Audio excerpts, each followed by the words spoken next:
Hello everyone, welcome to Hariom classes for maths. हम करने जा रहे हैं 9 से आगे के क्वेश्चन।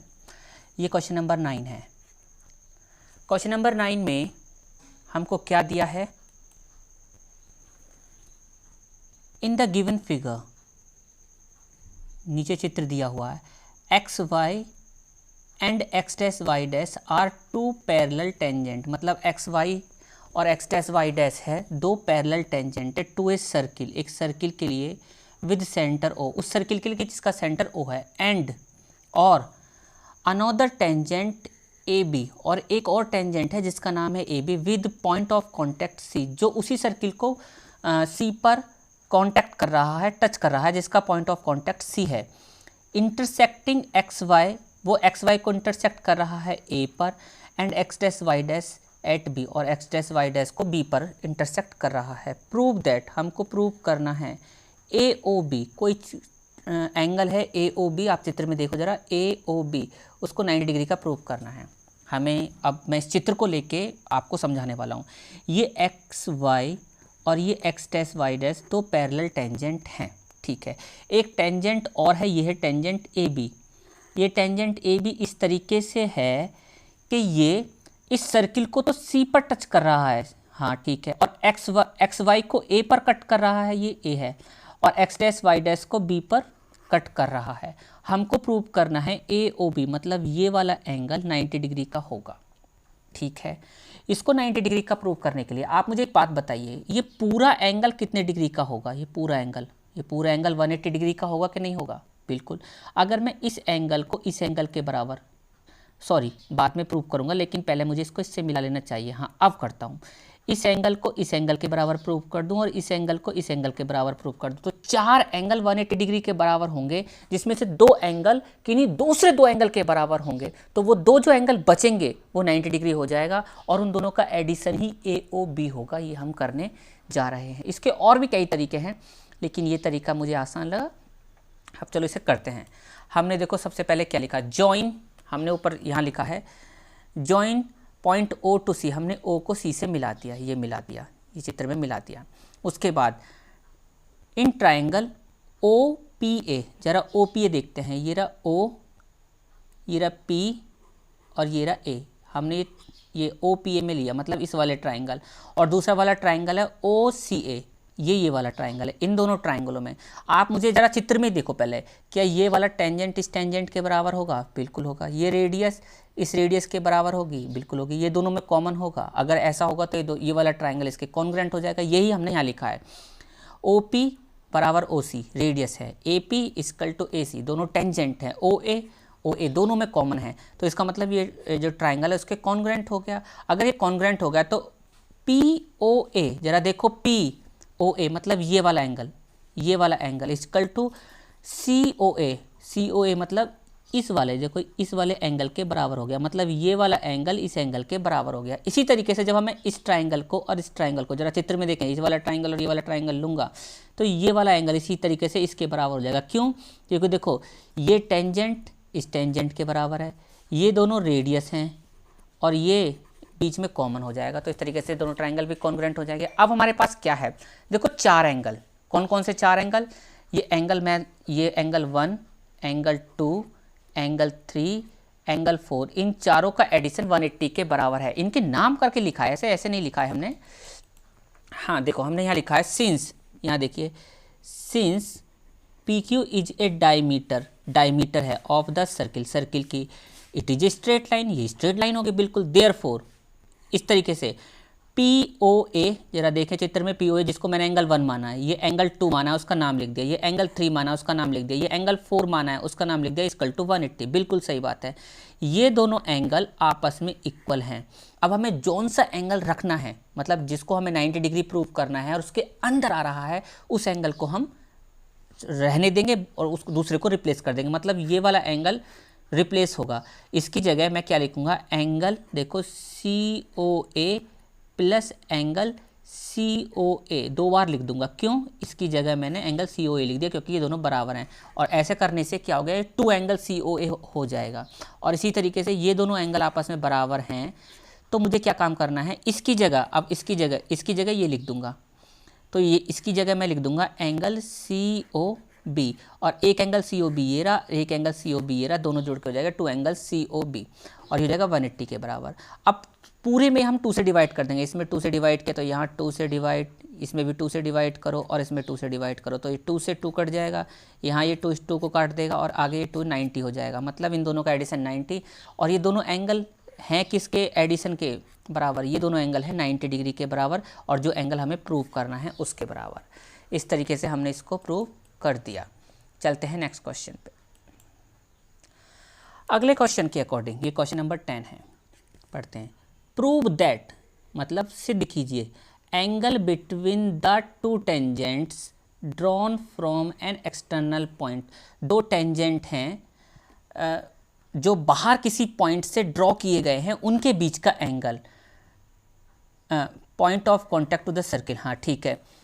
इज सप्लीमेंट्री, वो सप्लीमेंट्री होगा जो टेंजेंट के द्वारा, जो बाहर किसी पॉइंट से पे टेंजेंट एक दूसरे से एंगल बना रहे हैं, वो एंगल सप्लीमेंट्री होगा किस एंगल से, to the angle subtended by the line segment joining the point of contact to the centre. मतलब पॉइंट ऑफ कॉन्टैक्ट से सेंटर पे जो लाइन मिला रहे हैं उसको मिलाने वाले एंगल के सप्लीमेंट्री होगा। अब सबसे पहले सप्लीमेंट्री एंगल का आपको पता होना चाहिए। कॉम्प्लीमेंट्री एंगल वो होते हैं जो 2 एंगल जोड़ने पर 90 डिग्री आए। अब बात करते हैं सप्लीमेंट्री की। सप्लीमेंट्री ऐसे 2 एंगल को कहते हैं जिन 2 एंगल को ऐड करने पर वो 180 डिग्री के हों। जिन 2 एंगल को ऐड करने पर अगर वो 180 डिग्री के बैठते हैं तो वो एंगल सप्लीमेंट्री एंगल कहलाते हैं। हाँ, तो यहाँ पे ये बोल रहा है कि एक पॉइंट, बाहर एक पॉइंट है, ठीक है, उस पॉइंट पे से हमने किसी सर्किल के ऊपर 2 टेंजेंट खींचे, एक टेंजेंट ये रहा, एक टेंजेंट ये रहा। ये दोनों टेंजेंट एक दूसरे से जो एंगल बना रहे हैं, ये एंगल, इस जो टेंजेंट उनके पॉइंट ऑफ कांटेक्ट को, ये पॉइंट ऑफ कांटेक्ट है, इनको जब सेंटर से मिला दिया जाता है तो सेंटर पे जो एंगल बन रहा है इस एंगल का सप्लीमेंट्री होगा। कहने का मतलब ये है इस एंगल का और इस एंगल का एडिशन 180 आना चाहिए। क्वेश्चन को 2-3 बार आप पढ़ोगे तो समझ में आएगा, जल्दी से समझ में नहीं आएगा। तो हमें ये प्रूव करना है। कहने का मतलब है angle P plus angle O को हमें 180 डिग्री प्रूव करना है। अब देखिए, ये देखा जा सकता है, it can be observed. OA radius है, परपेंडिकुलर होगी टेंजेंट पे, बिल्कुल। तो इसका मतलब OAP, जरा देखो OAP, ये वाला एंगल OAP ये 90 डिग्री का होगा। और उसी तरीके से OB रेडियस है, ये परपेंडिकुलर होगा टेंजेंट पे, इसका मतलब POB, जरा चित्र में देखिए, ये एंगल 90 डिग्री का होगा। अब देखो जरा, क्या ये एक क्वाड्रिलेटरल है OAPB एक क्वाड्रिलेटरल है। और क्वाड्रिलेटरल की हमें क्या खासियत पता है? क्वाड्रिलेटरल की खासियत हमें पता है कि क्वाड्रिलेटरल के सारे एंगल को ऐड करने पर वो 360 आता है। कहने का मतलब ये है, ये एक क्वाड्रिलेटर है, इसके सभी एंगल को एडिशन करेंगे तो 360 आएगा। ये एंगल A है, angle P, angle B, angle O, इनको सबको ऐड करो 360 आएगा। एंगल A टेंजेंट है, टेंजेंट वाला एंगल है तो 90 डिग्री। एंगल P हमें पता नहीं है, कोई बात नहीं। एंगल B हमें पता है 90 डिग्री टेंजेंट वाला, और ये एंगल O भी हमें नहीं पता, इक्वल टू 360। अब देखो 90 में जब 90 ऐड करोगे तो 180 हो जाएगा, और उस 180 को जब 360 से माइनस करोगे, 180 माइनस करोगे तो ये 180 बचेगा। ये 180 क्या बचेगा? ये बचेगा एंगल APB और एंगल BOA का एडिशन, और यही तो हमें प्रूव करना था। ये एंगल P क्या है? एंगल P है टेंजेंट, बाहर का एक पॉइंट है, उस पॉइंट P से 2 टेंजेंट जो आपस में एंगल बना रहे हैं। ये एंगल O क्या है? एंगल O है पॉइंट ऑफ कांटेक्ट। जो पॉइंट ऑफ कांटेक्ट क्या है? एक तो A है और एक B है, उनको जब सेंटर से जो मिलाते हैं वो वाला एंगल है ये एंगल O। इन दोनों का एडिशन 180 है, मतलब इसको एडिशन करने पे 180 आ रहा है, तो ये सप्लीमेंट्री एंगल हो गया। 11 prove that parallelogram circumscribing a circle is a rhombus.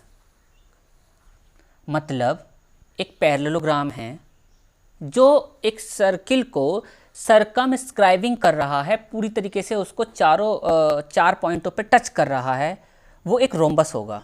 बात पैरेललोग्राम की कर रहा है और उसको रोम्बस प्रूव करना है। जब हम इसका चित्र बनाएंगे तो इस तरीके से होगा। सबसे पहले आपको पैरेललोग्राम की क्वालिटी पता होनी चाहिए। पैरेललोग्राम क्या होता है? पैरेललोग्राम होता है, ये एक पैरेललोग्राम है।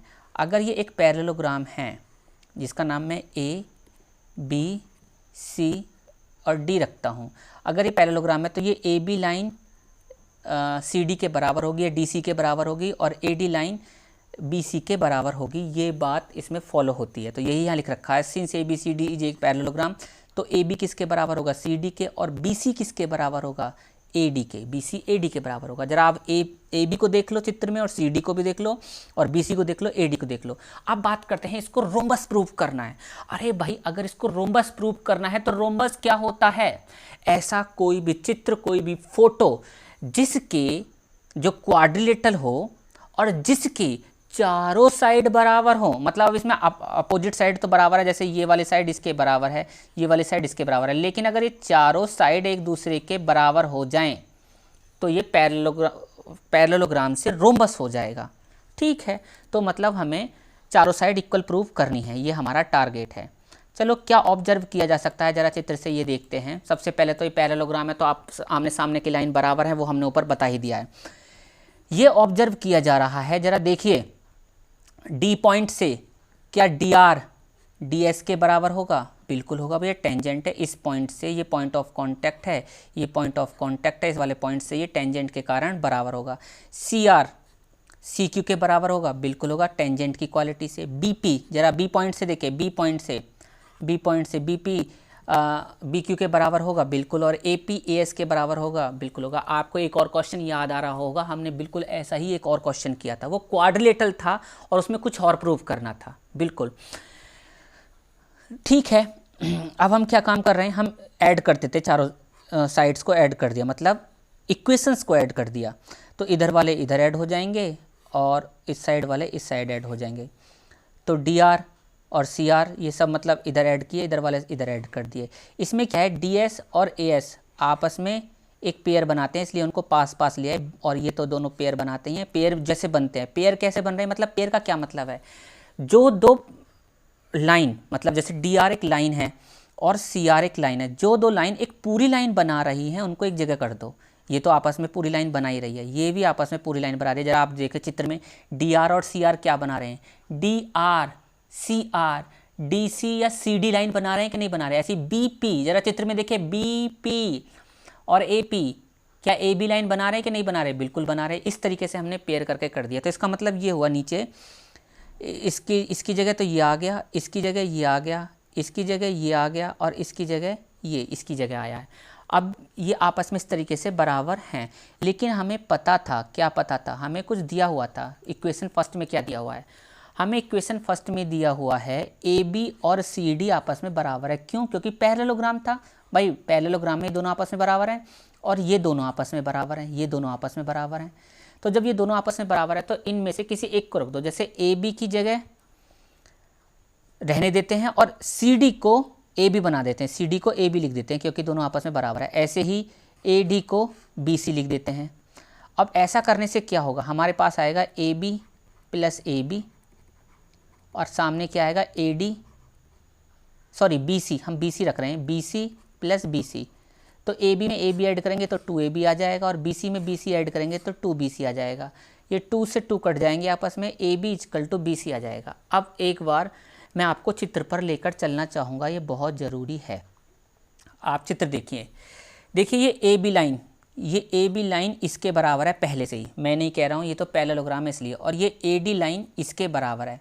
हमने क्या प्रूव किया, हमने ए बी को इस बी सी के बराबर और प्रूव कर दिया। ये इसके बराबर तो थी और ये इसके बराबर और होगी, और ये पहले से ही इसके बराबर है, तो ये चारों लाइन आपस में बराबर नहीं होगी।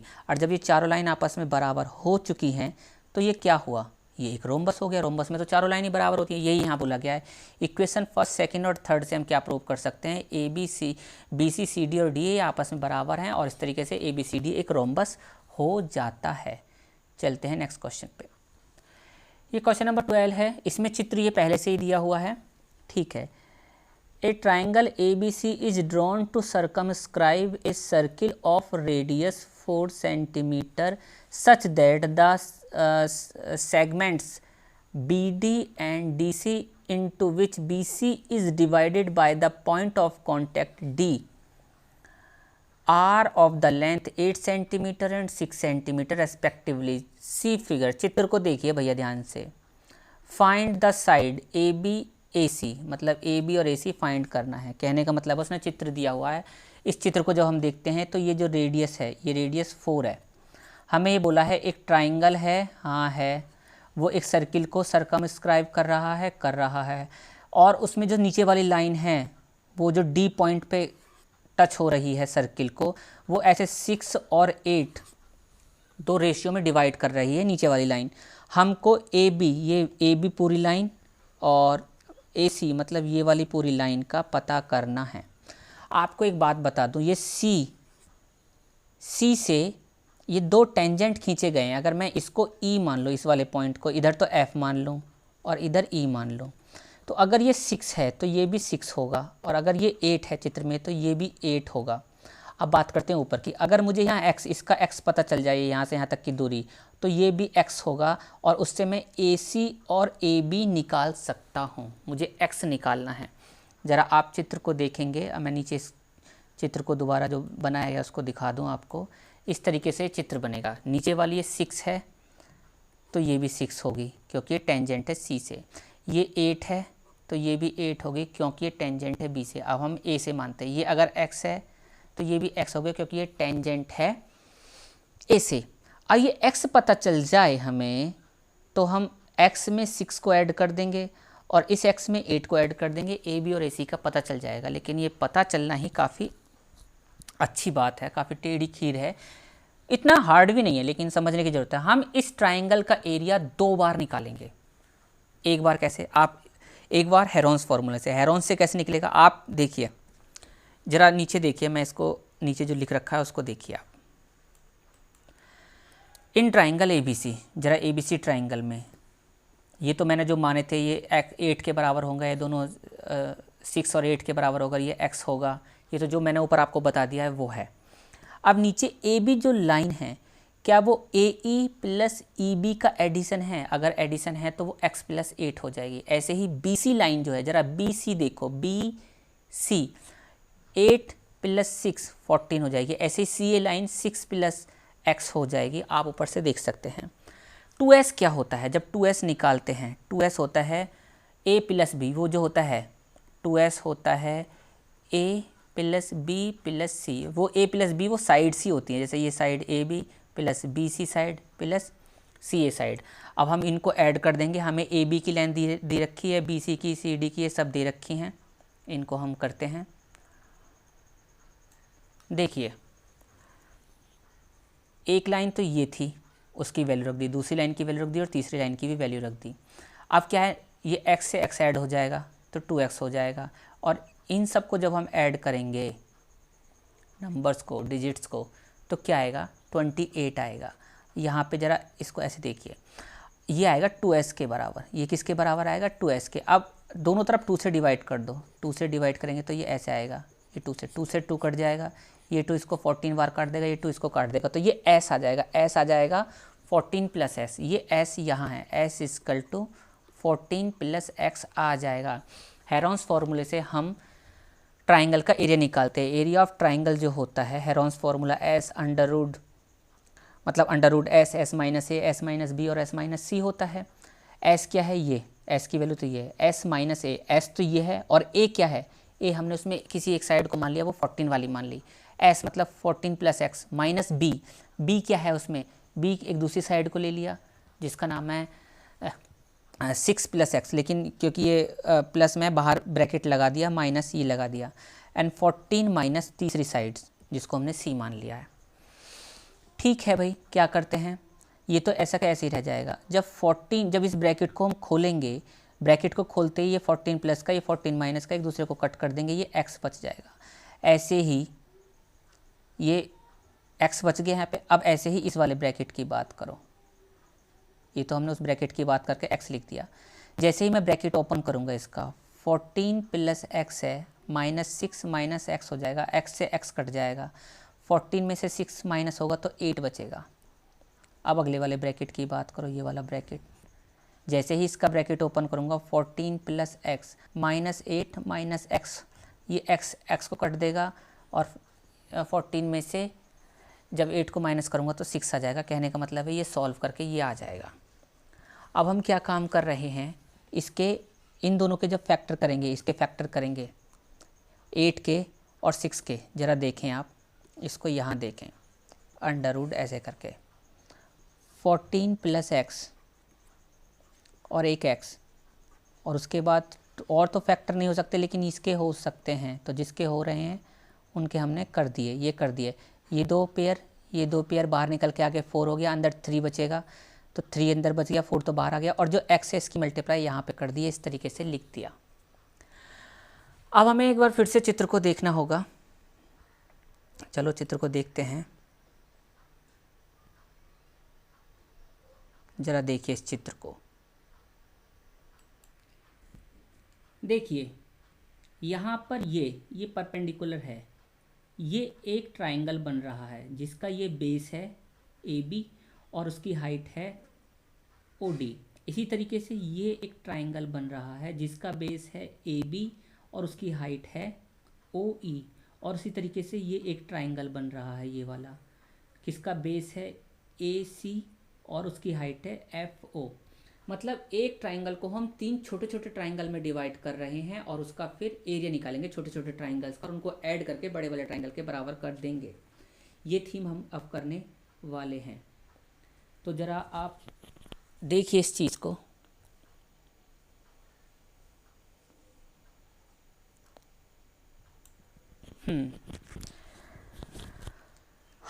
हमारे पास देखो किस तरीके से ट्राइंगल था, ये ट्राइंगल है, मैं ये कह रहा हूँ ये ट्राइंगल था हमारे पास,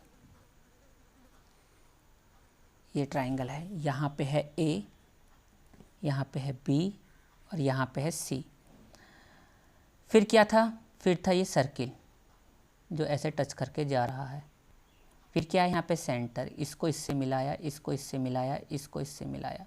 हमारे पास जब इसको इससे मिलाएंगे तो ये परपेंडिकुलर होगा, क्योंकि टेंजेंट परपेंडिकुलर होता है रेडियस पर, या रेडियस परपेंडिकुलर होते हैं टेंजेंट पे। ऐसे ये परपेंडिकुलर होगा, ऐसे ये परपेंडिकुलर होगा। ये एक ट्राइंगल होगा, ये भी एक ट्राइंगल होगा, ये भी एक ट्राइंगल होगा, और सारे तीनों ट्राइंगल जो है राइट एंगल ट्राइंगल होगा, जिन पे हर एक में एक 90 डिग्री का एंगल है। ये कितना है, ये 6 है, ये x है, ये 6 है, ये 8 है, ये 8 है, यहाँ पर x है।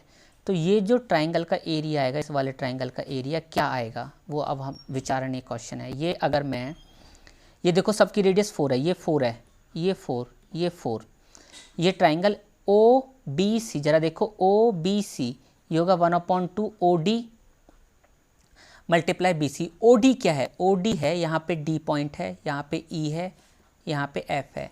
OD है परपेंडिकुलर और BC है बेस। तो 1/2 4 मल्टीप्लाई 14, इस 4 इसको काट देगा 2 बार और इन दोनों की मल्टीप्लाई होकर 28 आ जाएगा। ऐसे ट्राइंगल OCA, O तो यहाँ पर है, C यहाँ पर है, A यहाँ पर है। जब हम इसको करेंगे, इसका मतलब हमने जो चित्र है उसके अकॉर्डिंग C यहाँ ले लिया, C यहाँ था उसमें चित्र में, और यहाँ B है। चलो ठीक है, ठीक है, करते हैं AC OF 1/2 OF multiply AC, तो 1/2 4 मल्टीप्लाई 6 प्लस x, और जब इसको सॉल्व करेंगे तो इससे कट जाएगा, ये 2 आ जाएगा, इस 2 की मल्टीप्लाई अंदर करेंगे तो 12 प्लस 2x आ जाएगा। इसी तरीके से OAB 1/2 OE मल्टीप्लाई AB 1/2, इसको ये काट देगा 2 बार और इसकी मल्टीप्लाई अंदर हो जाएगी, ये आ जाएगा। और अब इस देखो 3 ट्राइंगल, ये ट्राइंगल ABC जो होता है इन 3 ट्राइंगल के एडिशन के बराबर होगा। इन तीनों ट्राइंगल को ऐड करेंगे तो ये 3 ट्राइंगल ये रहे, और इस ट्राइंगल का एरिया हम एक बार पहले भी निकाल चुके हैं ऊपर, वो ये रहा, देखो ये रहा, ये ट्राइंगल का एरिया हम यहाँ निकाल चुके हैं। ये ट्राइंगल का एरिया और वो भी उसी ट्राइंगल का एरिया, दोनों बराबर हो जाएंगे। अब आगे चलते हैं, ठीक है। इस 4 को आप अगली साइड ले जाओ, इस साइड लेके जाओगे तो ये 4 से डिवाइड हो जाएगा, 4 से ये इसको डिवाइड करेगा, 4 इसको भी डिवाइड कर देगा। या फिर एक काम करो, एक काम करते हैं, ऊपर 4 कॉमन ले लो। जब आप 4 कॉमन लोगे तो 14 प्लस x बचेगा ऊपर, और नीचे एक 4 आ जाएगा, ये 4 इस 4 को पूरी तरह से काट देगा और ये आ जाएगा आपके पास। अब आप दोनों तरफ स्क्वायर कर दो, स्क्वायरिंग करने से इधर तो स्क्वायर रूट गायब हो जाएगा और इधर इस पर स्क्वायर चढ़ जाएगा। अब क्या काम करना है, यहाँ से आगे इस क्वेश्चन को 2 तरीके से किया जा सकता है। एक तरीका तो मैं बताऊँगा, एक तरीका तो ये जो इसमें हो रखा है, एक मैं बता रहा हूँ। ये देखिए यहाँ 3 14x प्लस एक्स स्क्वायर है, इक्वल टू आगे क्या है 14 प्लस x होल स्क्वायर। मैं ये कह रहा हूँ कि यहाँ जो हमने ए एक्स की अंदर मल्टीप्लाई की थी, इसमें से x कॉमन ले लो, तो ये 3x अंदर क्या बचेगा 14 प्लस x, ये अंदर बचेगा equal to 14 plus x square. देखिए ये सब आपस में मल्टीप्लिकेशन है, तो ये पूरा इस ब्रैकेट को काट देता है, मतलब ये भी इसका मतलब ये है कि 2 बार मल्टीप्लाई स्क्वायर को काट देगा। इससे यहाँ क्या बचेगा 3x equal to 14 plus x. अब इस x को उधर ले जाओ, 3x minus x equal to 14, तो ये 2x इक्वल टू 14, 2 को उधर ले जाओगे तो x इक्वल टू 7, x की वैल्यू 7 आ जाएगी। अब x की वैल्यू 7 आई है। अब एक तरीका ये मैंने यहाँ से बताया था, एक तरीका ये है कि इस ब्रैकेट को ओपन करो, ये आएगा, इन सबको एक तरफ ले जाओ, ये आएगा, उसमें 2 से डिवाइड करो, ये आ जाएगा, ये क्वाड्रेटिक इक्वेशन, इसको सॉल्व करो, ये 2 वैल्यू आ जाएंगी, एक x की वैल्यू -14 आएगी, एक x वैल्यू 7 आएगी। -14 को हम काट देंगे, नहीं लेंगे क्योंकि वो हम हाइट उसमें लेंथ में नहीं लेते हैं। अब हमारे पास जो आ रहा है, हमारे पास क्या आ रहा है, हमारे पास x की वैल्यू 14 माइनस नहीं लेंगे, प्लस लेंगे, तो ए बी क्या होगा x + 8, तो ये आ जाएगा। सी ए क्या होगा 6 + x, तो वो ये आ जाएगा। इस तरीके से ये क्वेश्चन हो गया। चलते हैं नेक्स्ट क्वेश्चन पे।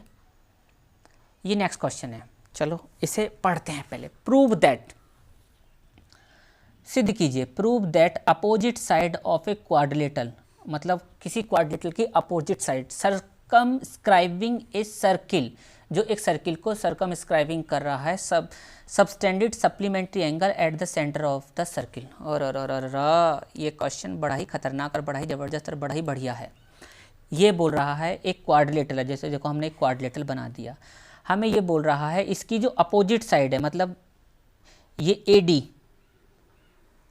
और ये BC, ये अपोजिट साइड है, ये सेंटर के ऊपर जो एंगल बना रही हैं, ये एंगल, इस सेंटर के ऊपर जो एंगल बना रही हैं, ये वाला एंगल और ये वाला एंगल सप्लीमेंट्री है। इसी तरीके से दूसरी साइड है, ये वाला एंगल, ये साइड इस पे ये एंगल बना रही है, ये साइड इस पे ये एंगल बना रही है।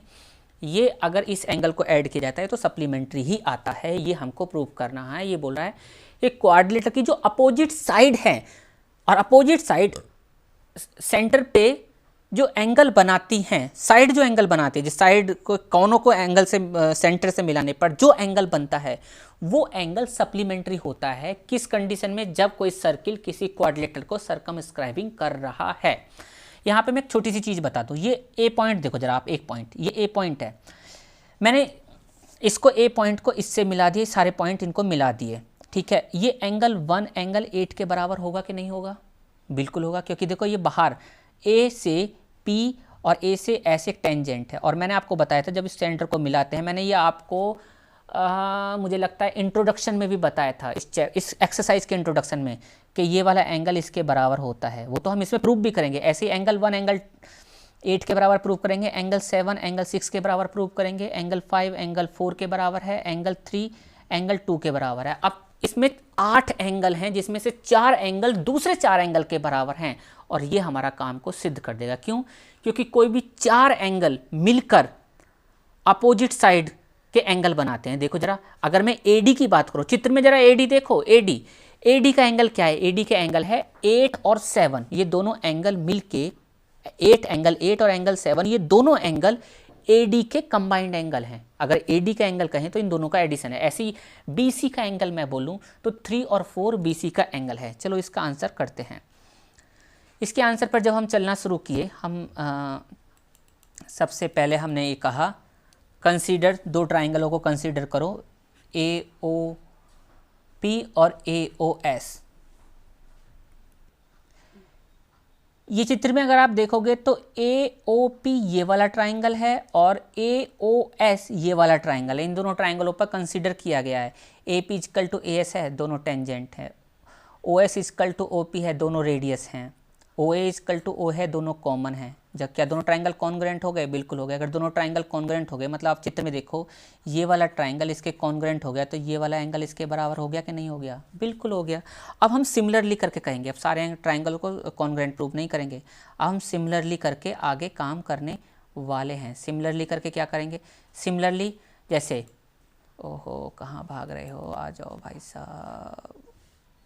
हाँ, angle 1 equal to angle 8। Similarly angle 2 angle 3 के बराबर होगा, एंगल 4 एंगल 5 के, एंगल 6 एंगल 7 के बराबर होगा। और सभी का एडिशन जरा आप देखोगे, जो 8 के 8 एंगल हैं उनका एडिशन 360 के बराबर है। अब दो एंगल का जो पेयर है जो जिसके बराबर है, एंगल 1 किसके बराबर है, एंगल 8, दोनों को साथ ले आए। एंगल 2 एंगल 3 के बराबर है, एंगल 4 एंगल 5 के बराबर है। देख सकते हैं आप ऊपर एंगल 6 एंगल 7 के बराबर है। तो एंगल 8 की जगह, इस 8 की जगह एंगल 1 लिख दिया, एंगल 1 प्लस एंगल 1। फिर क्या, एंगल 2 प्लस एंगल 2। फिर क्या, एंगल 5 प्लस एंगल 5। फिर क्या, प्लस एंगल 6 प्लस एंगल 6, जो जिसके बराबर है इक्वल टू 360। अब ये दोनों 2 एंगल 1, 2 एंगल 2, 2 एंगल 5, 2 एंगल 6, और ये यहाँ लिख दिया ऐसे करके। फिर क्या किया, 2 कॉमन ले लिया सभी से, इन सभी से 2 कॉमन ले लिया, तो ये 2 बाहर आ गया और बाकी सब अंदर इक्वल टू 360। 2 से इस 2 को इधर ले गए, 2 से डिवाइड कर दिया, तो जब 360 को डिवाइड करेगा तो 180 आ जाएगा। कहने का मतलब है सभी एंगल का एडिशन 180 के बराबर हो गया। ये एंगल 1 और एंगल 2 क्या है, एंगल AOB।